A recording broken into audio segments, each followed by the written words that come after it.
बेटा तुम खड़ी क्यों हो क्लास में? सीट नहीं मिल रही? आगे आ जाओ, थर्ड लाइन में आ जाओ, थर्ड लाइन में बैठा लो बेटा इसको। फिर तेरी बहन को जब कोई कहेगा यहाँ आके बैठ जा, फिर अच्छा लगेगा? थोड़ा लिमिट में रहना चाहिए ना। बैठ जाओ बेटा। चलो अपने देखो, अपने व्यवहार को ऐसा रखो जैसा तुम दूसरे के साथ करो, तुम्हारी बहन के साथ वही होगा।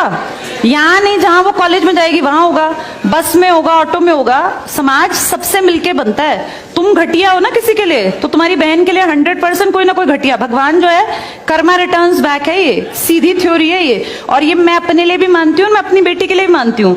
मैं जैसा कर रही हूँ ऐसा ही मेरे साथ होगा, या मेरे घर वालों के साथ। तुम जैसा कर रहे हो ऐसा तुम्हारे भाई बहनों के साथ होगा ही होगा। हम किसी भी बेटी के साथ गलत करेंगे ना, तो अपने आप को इसके लिए तैयार रखना कि मेरी बहन भी पढ़ने निकलेगी। आज छोटी है तो कल निकलेगी। चाचा की बेटी, मामा की बेटी, ऐसा नहीं कोई घर में रिश्ते ही ना हो। माँ भी तो होगी।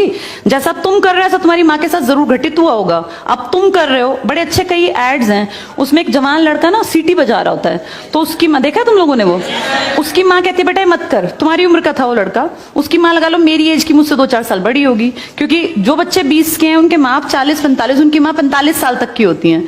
तो लगातार सीटियां बजा रहा है। उसकी माँ उसको कहती है बेटा मत कर, वो इरिटेट हो जाती है। तो फील करता है कि मेरी माँ ऐसा क्यों, मतलब क्यों चिढ़ रही है सीटी बजाने से, घर में बैठ के बजा रहा था सीटी। तो उसकी माँ को याद आता है कि जब मैं रोज बस स्टॉप पे जाती हूँ, 45 साल की अधेड़ उम्र की एक औरत, एक घटिया लड़का, मतलब ऐसे नहीं होते बिल्कुल ही घटिया जिनकी परवरिश हो, वो रोज उसको परेशान करता है, उस 45 साल की औरत को।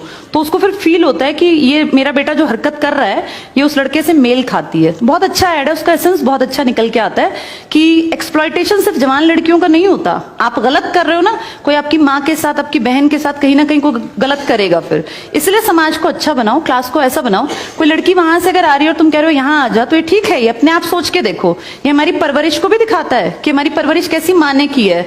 अपनी बेटियों को जितने हम संस्कार देते हैं ना, उससे ज्यादा बेटों को देने चाहिए, क्योंकि गलत करने वाले लड़के ही तो है ना, किसी के प्रति गलत कमेंट करने वाले।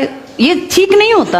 इतने काबिल बनो कि कोई तुम्हारे साथ बैठना चाहे। तुम्हें ये कहना पड़ रहा है कि यहाँ के बैठो, तुम कोई वो छिछोरे 70-80 के दशक के लड़के थोड़ी ना हो, पढ़े लिखे 21वीं-22वीं सदी के लड़के बैठे हो। तुम कोई बच्चे नहीं हो। अब अपने व्यवहार को इतना अच्छा बनाओ, क्योंकि जब गलत बात बोलो ना तो ये सोच के बोलना कि मेरे घर में जो औरत है ना उसको ये सहना पड़ रहा है कहीं ना कहीं। तुम ही लोगों ने समाज बना रखा है, इसको घटिया बना लो चाहे अच्छा बनाओगे तो पूरा समाज अच्छा बन जाएगा। घटिया बनाओगे तो तुम्हारी माँ को भी वो 100% सुनना पड़ता होगा, क्योंकि ये कर्म है, ये किसी को नहीं छोड़ते।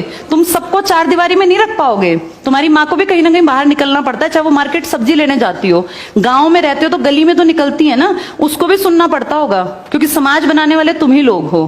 तो ये ध्यान रखो सबको कि भाई किसी को हमारे किसी भी कमेंट से बुरा ना लगे, और इनको अलग मत समझो। जैसी तुम्हारी बहनें ऐसी ये हैं।